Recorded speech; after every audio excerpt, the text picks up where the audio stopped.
All right, man. We got my man Dean in the building. What's going on, bro? All good, man. All right, man. So break down this fight. What do you think is gonna happen in this fight? The main event, Haney versus Diaz. How you see that fight turning out? Oh, it's a good fight. Look, Haney, my man. Anyway, shout out Bill, shout out Devin. We come here to support them. I was here for the last fight. You know what I mean? A good family and doing good things. You know what I mean? But look, Diaz is a good fighter, good pedigree, super elite athlete as an amateur. But he's a smaller man, and as you saw in the weigh-in, you can see Devin looks in tremendous shape. He's the bigger man. They normally say a good big and beats a small chap. You know what I mean? So let's see what happens, man. But I feel like in the training, Devin's been looking tremendous. Even the last camp, he was looking good. He looks aesthetically good, and he's sharp. And he was causing loads of problems for the boys in sparring in the gym. So I feel like we're in for an interesting fight. But look, as you know, in boxing, things can change in there. We saw in the Naras fight, he was in control and then he got caught. He got buzzed a little bit, but he managed to gain composure and see out the fight and close it out in emphatic fashion. I feel what we're going to see is we're going to see a lot continuing of that. He's got a sharp jab, he's explosive. You know what I mean? He's got a little bit of snap on on the pop. So I think he's going to be exciting. It depends what. I think he's going to adapt to what Diaz brings. If Diaz comes out and wants to trade early, he's going to probably walk onto a punch and maybe get himself out of there. But I feel like equally, it's going to be a competitive fight. At this elite level, there's not much difference in the elite level. It's only minor fragments of movements or mistakes that people make that benefit the other opponent. You know what I mean? So as long as he's switched on, stays composed, then we're going to be interested, looking for a good night. And I'm hoping my man's going to win. And hopefully fight Kambosos for the undisputed title, 140 pounds, get busy. You know I got to ask you about that. What did you think of that upset that happened that basically came out of nowhere? Do you know what? What we do know is that we didn't know much about Kambosos. Obviously, we knew he fought Selby. We knew he fought a few other people. And still, he was relatively unknown.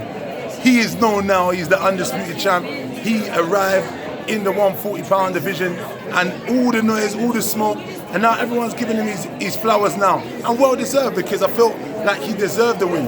He performed, he outboxed, he out-hustled, he out-toughed Lopez. But what I would say, I felt like Lopez didn't deliver in terms of, I felt like he thought it was a cakewalk and he didn't train, he didn't prepare. The dad in the corner didn't give him the information that he needed to do. He didn't give him the data in the corner to say to him, son, I think you're losing, let's rally up, let's get our arse in gear. But it might have been too late, because when you underestimate your opponent, you fall short. If you're overlooking and thinking about the big fights, fighting Devin, fighting all the, what's it called, Lomachenko again, the winner of Lomachenko and Coleman, all those kind of stuff make for disaster when that kind of shit happens. And we saw what happened. But I think it was a great upset. He's well-deserved winner, and he's a very, very humble champion. I wish him nothing but the best. And it's going to be interesting to see Devin win and see what moves on. Let's not overcount the chicken just yet, because I'm sure he's got a hard fight tonight. And when he does, we'll see if there can be a great unification. And guess what? I'll be back here again trying to watch that show. Let me ask you, if Devin is successful, do you think it's going to be difficult to get undisputed? Because, I know you part of the mix with boxing, the politics, or should I say politics.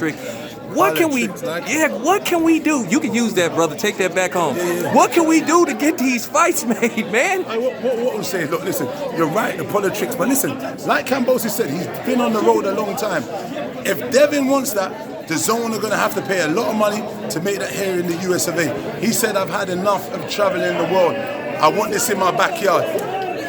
We don't know how Devin's going to travel, and it's all about where the money is, where the pot of gold is. Now, the zone have got into Australia, they're going to go into there, now they've got a champion. You always need an invitation, you always need the olive branch to go into the door and figure stuff out. They've got that, they've got Kambosos, so now they can go into Australia and get Matchroom Australia and have one of these unification matches. We got to see, but look, tonight's tonight, Devin's got to get past this, but like you said, the politics of boxing, there always could be something, that could hinder and hold up stuff, like my bro Dillian White with the WBC, all those kind of things. The politics in the game holds up fights for years. We've been waiting for a long time for our fight. Hopefully next year we're going to get the big fight, and we'll see. But the politics of the boxing game is just what it is. Well, let me ask you something. We still would take your brother versus Wilder. That'll be a hell of a fight. I will pay top dollar for that fight, because more than likely it ain't going the distance. Somebody get knocked the fuck out. Someone going to sleep. That's going to be Wilder. You get knocked the fuck out till this day. All right, thanks, brother.